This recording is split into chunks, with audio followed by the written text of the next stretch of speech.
Welcome to the Grace and Grit podcast, made for women who want their healthiest years to be ahead of them, not behind them. Join your host, Courtney Townley, right now as she breaks down the fairy tale health story you have been chasing all of your life into sensible action steps and lasting change.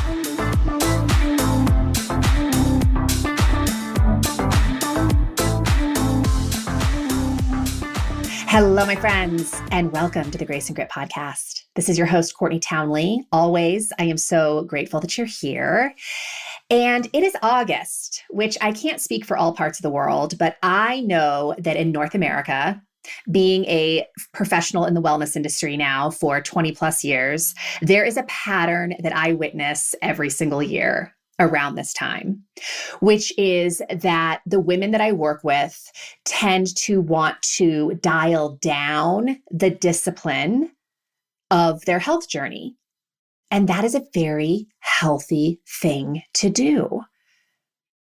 And what I mean by that specifically is August is a month that invites us because the weather is nice. If you have children, your kids are out of school.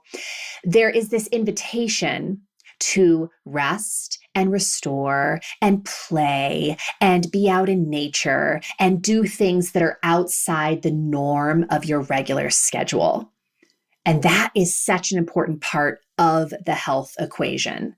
Now, I do work with a lot of women who have trouble giving themselves permission to do those things fully.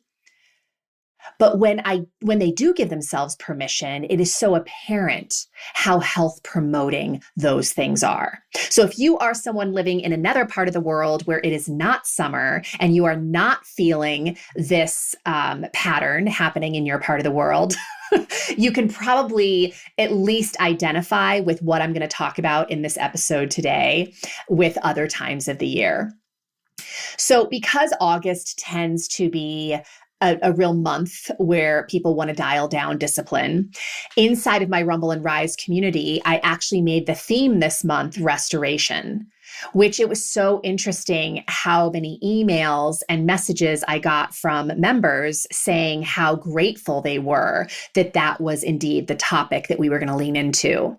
And the way that I leaned into that topic specifically was talking about, number one, giving ourselves that permission to rest and restore and play and be happy and joyful and all the things, and really inserting joy into our daily practice of self-care, because still for so many women, they are thinking of self-care as a have to rather than a get to. And it really robs them of the joy of the journey. And there's a lot of research that shows us that when people aren't enjoying the process of change, they are very unlikely to sustain whatever kind of change they make. So today I really want to talk about the value of slowing down and the gifts, the life-giving, the health-giving gifts of slowing down. Now, you know, if you're a longtime listener, that this is by no means the first time I have touched on this topic. We have had so many podcast episodes dedicated to slowing down, to giving yourself permission to pause, to pull back. And so I realize that this has been covered before, but I also feel like this is very much a topic that we cannot talk about enough, because we're living in a world that is spinning so fast and promoting so much hustle.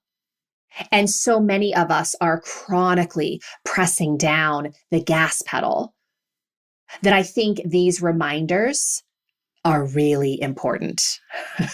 And I will tell you that this podcast today is as much for me as it is for you. And I'll tell you specifically why.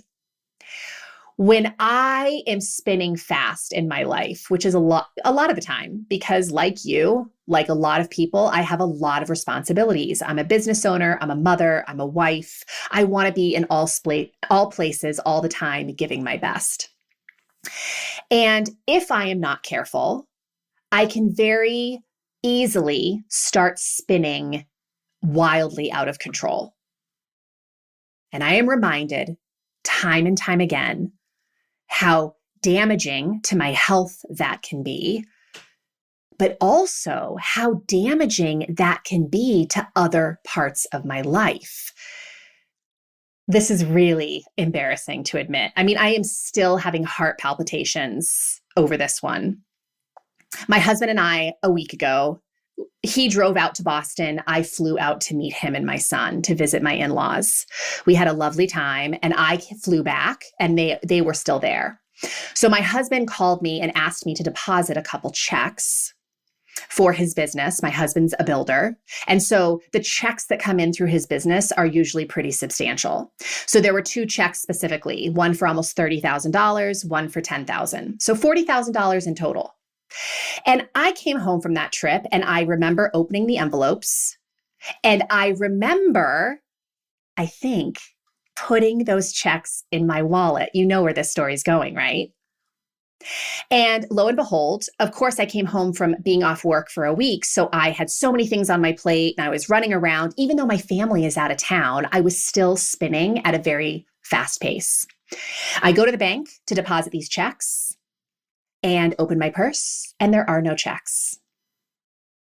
And you guys, I tore my house apart. I tore my car apart. I went through every garbage can, which of course there was no garbage in my house because we've been out of town for a week. So I looked everywhere. I looked for hours. I didn't sleep at all that night. Of course, I had to make the phone call to my husband that I had lost these two massive checks. And he had to make the calls to his clients to let them know that his wife had lost the checks.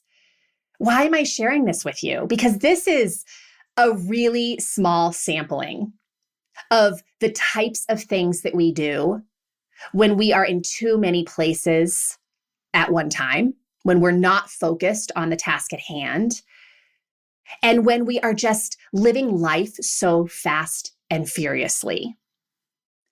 It was a really big reminder to me on how much I need to slow down and pay attention to what I'm doing. Because if I don't, imagine the level of stress I experienced from misplacing $40,000. It was a lot. It was a lot of stress. And we all know what too much stress can do to the human body.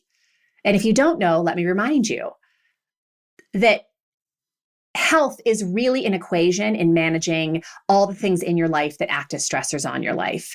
And while stress can be a beautiful thing for growth and change and resilience, too much stress can absolutely start depleting every organ and system in the human body. And when we're chronically stressed, we experience a lot of physiological breakdown. I know everyone listening to this podcast can relate to that on some level. So why are we spinning so fast? That's a great question. Why do we live our lives that way? Well, I think the most obvious answer is because we're kind of conditioned that way. Living in modern times, there is so much opportunity to be a part of so many things. I would take it even a step further and say specifically as women, we are expected to sort of be all things to all people, right? There is kind of this cultural expectation or this sort of unicorn myth that that's even a possibility. I can be the perfect wife, the perfect mother, a powerful business owner, be in the best shape of my life, all simultaneously. And so we strive for that. And that comes at a price. We start juggling a lot of plates in the air. And it makes a lot of sense that at some point we're going to drop a plate. We're going to lose $40,000 of checks. And I hope in those moments you take a deep breath and you reconsider the pace at which you're living your life. The other reason I think we spin so fast is just habit. A lot of us have been living that way for so long that we might slow down on vacation or around the holidays or in August. But the rest of the year, we, even though we have the intention of staying in that slower pace, like how many of you have come home from vacation and just really fiercely committed to yourself? Oh my gosh, I feel so amazing. And I'm not going to go back to the madness that I felt right before vacation. And then a couple of weeks later, where are you? You're right back in the thick of that madness. We all do it. And so living in a vicious spin cycle and moving at a really fast pace in our life has really just become habit. And the other reason I strongly believe that we are moving so fast all the time is because we have a lot of beliefs about what it means to slow down. I'm lazy. I'm not ambitious. It's a real big indulgence. My family won't like it. My boss won't like it. I don't know what your thoughts are specifically, but when I coach women who are balancing a lot of responsibilities around slowing down, there are a litany of thoughts that are preventing them from slowing down. They think they can't be successful if they don't slow down. They think that people are going to judge them if they slow down. Hell, they're going to judge themselves if they slow down, which is one of the biggest issues. And all of this comes at a really big cost to our health physically, but also to our health mentally. It comes at a cost to our relationship health. It comes at a cost to the health of our businesses or the jobs that we go to. Because when you're in all places all the time and moving at really quick speed, you aren't really there. It's like you're 5 steps ahead of really where you currently are. You're just always on to the next thing rather than being fully present with where you are. And the truth is, there is an ebb and flow to our health. That's how health works. There are periods where we can push hard. We can really dial up the discipline. We can be all in. And there are other periods of the year where we really need to pull back and restore and slow down. And I would even say that both of those things are true, not just throughout the year, but in day-to-day life. Your nervous system is an ebb and flow system. It's this constant counterbalance between the parasympathetic nervous system and the sympathetic nervous system. It's a dance between rest and digest and really that fight or flee response. And a lot of you know, because you've heard this in a lot of other places, that when we are constantly pressing down the gas pedal of the sympathetic nervous system, so we are in that chronic stress mode, running from the lion, over time, that really taxes our physiology. It taxes our mental health. It taxes all of our chemistry. And when we live chronically in that space, of course, there's a lot of consequences to that down the road, specifically health-wise. I also think spinning fast all the time comes at the cost of self-awareness. And I think for some people, that's very intentional.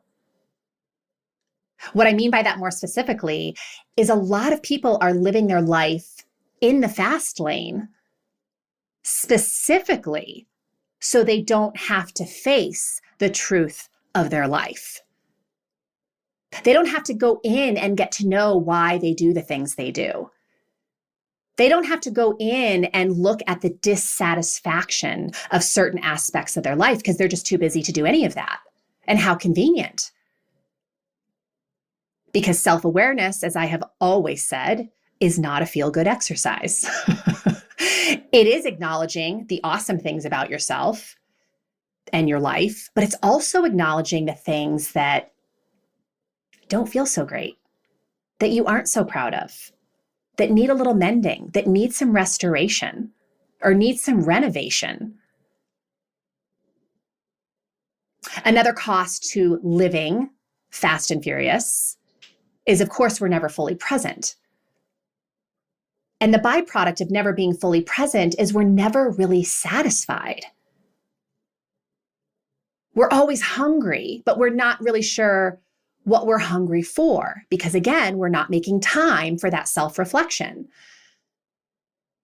So we end up not really feeling satisfied in our life, not feeling truly fulfilled, and then just adding more in, trying to fill that gap. And yet, how many of you, again, have had that direct experience of having a long weekend or going away for a few days or going on vacation or just even having a few days off work where you really allow yourself to decompress? And in that decompression, you discover happiness and satisfaction. And you're not so hungry for all these external things because you're actually feeding yourself for the first time with, or maybe the first time in a long time, with things that you've been missing. And I'm not talking about feeding yourself with food. I'm talking about feeding yourself with sleep and with connection with family and friends and engaging with maybe passions and pursuits that you never make time for in the regular hustle of your life. Maybe you're someone who loves art. Maybe you're a knitter. Maybe you're a painter. Maybe you're a writer. Maybe there's a sport that you have always been really passionate about pursuing, but you don't make time for it, except in those periods where you allow yourself a little time off. You allow yourself to play. You allow yourself to explore. And what is born on the other side of that is we feel restoration. We feel restored. We feel whole again. And that is really the true gift in slowing down. The big gift is we come home to ourselves. We remind ourselves who we are because we've allowed space for that. One other cost that I think is really worth noting here when we're living our lives so fast and furious is we waste a lot of time. We waste a lot of time on things that are not actually in line with our values and priorities. We waste a lot of time because we make a lot of mistakes. Think about the story I just shared with you. So I came home from New Hampshire and I was psyched to have a week in my home alone. I mean, how often does that happen? Rarely, if ever. And I have a lot of projects I'm working on for this fall or with my business. And I was so excited to just lean in and work. But because I made that error, that mistake, because I wasn't paying attention, because I was, again, just kind of caught up in the fastness of my life, it ended up costing me. I lost like 2 or 3 days of this precious time because I was so stressed out about the consequences of my mistake. And not to mention, I had to, make calls to people. We had to reorganize, restructure, transfer money, all these things because I wasn't really present in my life. And that is happening to all of us all the time. Maybe your mistakes are not quite as grand as my mistake was this week, but I know you have an experience of working on something or whatever the case may be, showing up in a part of your life where you're really not there. And then you actually have to go back and repair the damage you did because you weren't fully present. So what is it costing you to live life so fast and furious? It's not just your health. But health alone, I think, is a really big reason we should be having more conversations around the gifts in slowing down. So then the other way we could say this, which I think is probably a lot more proactive, is what are the benefits of slowing down? What are the gifts in slowing down? Well, based on what I just said, of course, our health improves because we aren't so stressed out all the time. We have a higher level of self-awareness because we're making time for that. We tend to be more focused and efficient with the things that we're working on, and we overall have more life satisfaction. So how the heck do we actually slow down? Because I say that, and yet I know for a lot of you what's happening in your brain. Like, that sounds lovely, Courtney. I totally understand that living my life at this speed is not beneficial to my health, but I have no idea how to slow down. Everything feels important. Well, first of all, I think we have to start with really giving ourselves permission to slow down. That sounds so silly, right? Giving ourselves permission. But you're the only person who can give yourself permission to slow down. If you base your life expectations on how everybody else would like you to live, you will never slow down. There will always be a deadline at work. There will always be laundry to do. There will always be dishes to wash. There will always be things on your to-do list that you didn't get done today. And if you look for evidence for why you can't slow down, you will always find it. There's always something to do. Are you okay with not doing? And a lot of people will say to me, no, I'm not. I cannot go to bed with dirty dishes in the sink. If I have this project coming up, I have to stay up all hours of the night until it's done. That's just the way I work. And I always push back on that and say, well, it's just the way you've always done it. But is that the way you want to keep doing it? And when people answer that question, the answer is usually no, because it's burning me out. It makes me resent my job. I'm not satisfied with how I'm living my life, which is really good to know, because we can make different choices moving forward. We can organize ourselves in a way that doesn't require us to stay up all night, all through the night to get projects done. So we have to be able to give ourselves permission first and foremost. We have to look for evidence for why we can slow down, not just look for evidence for all the reasons why we can't. Because remember, you get what you argue for. So if you keep looking for all the reasons that you cannot slow down the pace of your life, that's all you're going to find. And a lot of you are spending all of your time focused on that, looking for that evidence for why you can't. And so what I say to all my clients is at least argue for an equal amount of time for why you can, why you must, why it will benefit you. Because if you at least give equal bandwidth to both arguments, I guarantee you will tend to lean towards why you can, because it feels better. So spend a little time looking for evidence for how this is possible, why you can make this work. And then, of course, you're going to have to trim the fat of your life. Women who say to me that everything is important, there is no way on God's green earth they can slow down, we always find that that's not true. In every single coaching conversation I've had, there are always spaces and places where we are wasting time. And wasting time is anything that you are spending time on that is not really a priority or value to you. So where are your time wasters? What are the things that you're doing in the day that are costing you valuable time that you could be spending decompressing? I guarantee if you look, you will find those spaces and places. A great way to do that, by the way, is just track how you spend every minute of your day for one day. Yes, it's tedious. Like, it's kind of a tedious exercise to do that.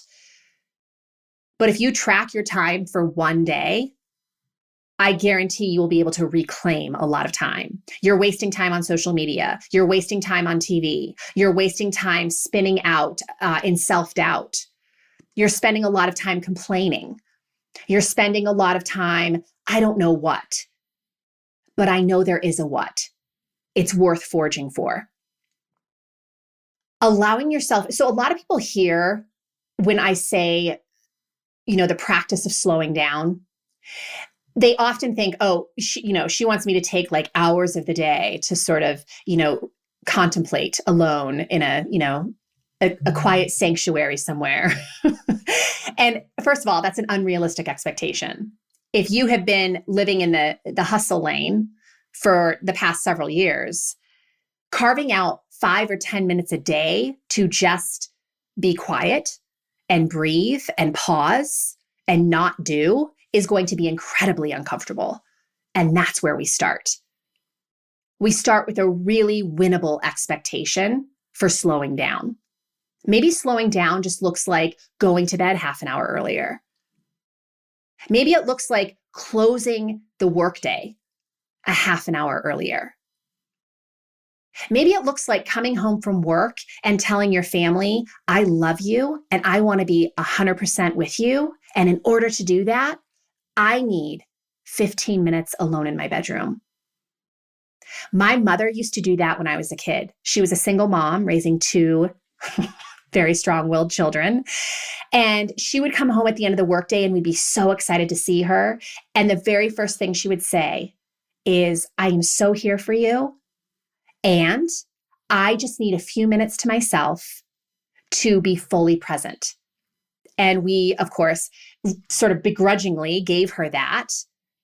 And now I understand as a mother and as a grown woman how life-affirming and rejuvenating that must have been for her to set that boundary, to ask for what she needed, to go in her bedroom and shut the door and just take a few deep breaths.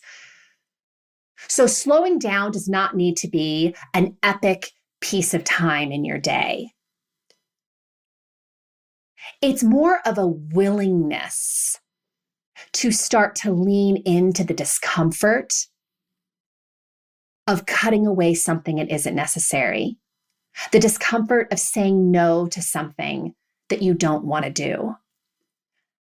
Maybe it's the discomfort of asking for what you need from somebody else so you can take a step back. It can be very simple, and I strongly recommend you make it simple at the beginning because it's a practice. And nobody starts playing Beethoven's Fifth Sonata right out of the gate of picking up a new instrument, right?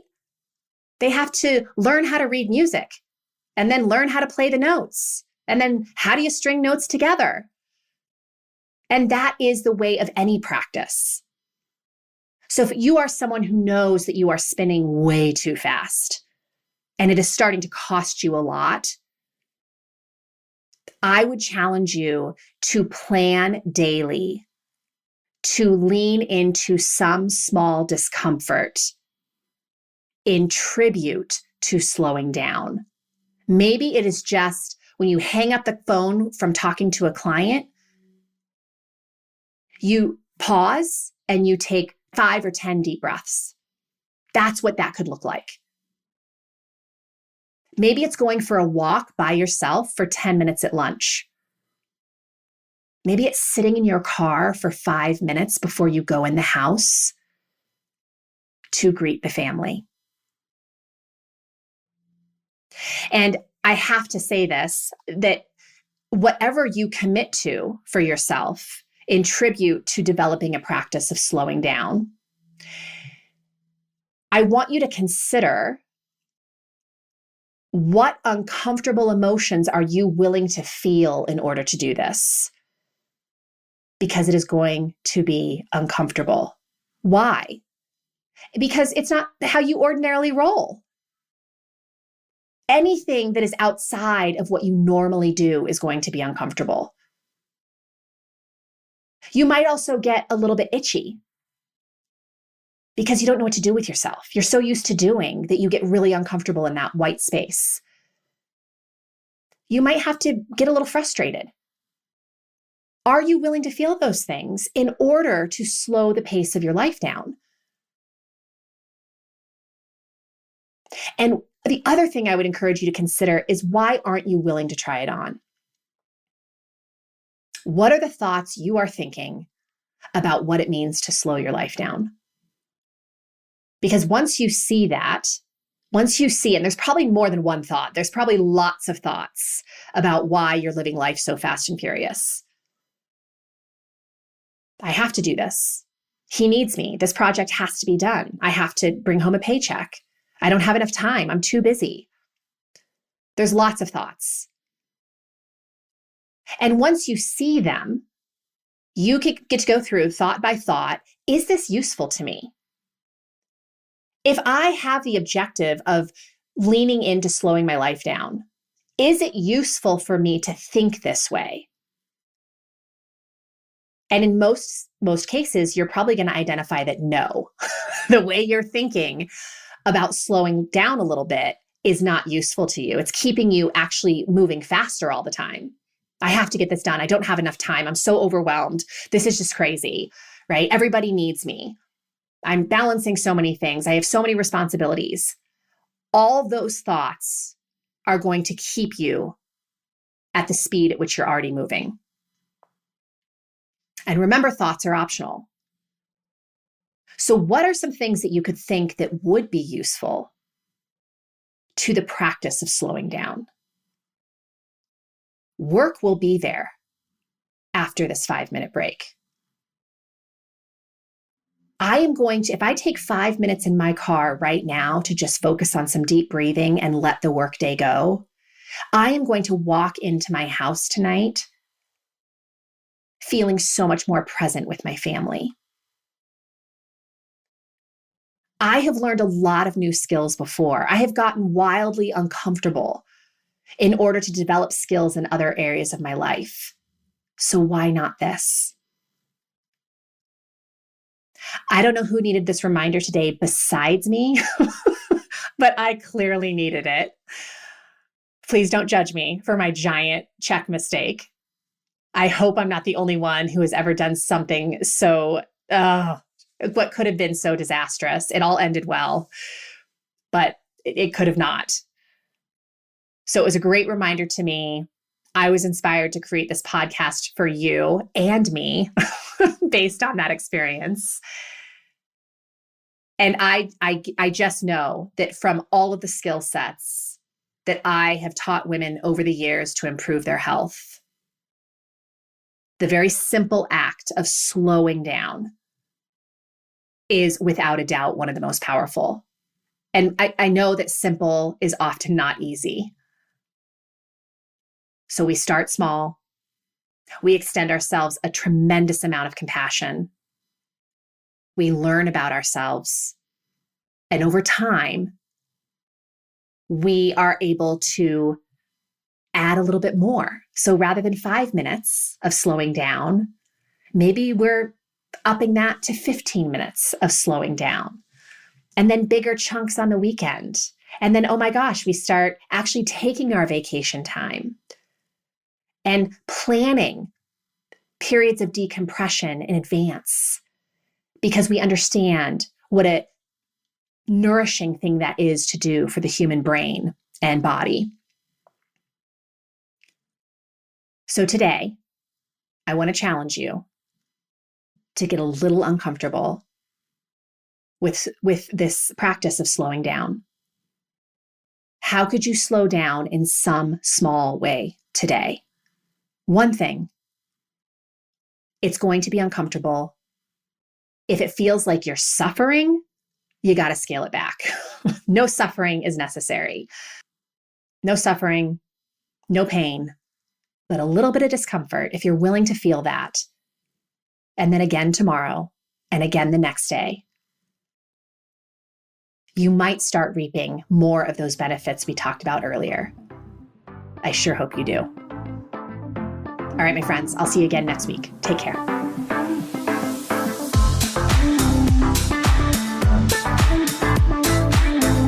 Thank you for listening to the Grace and Grit podcast. It is time to mend the fabric of the female health story, and it starts with you taking radical responsibility for your own self-care.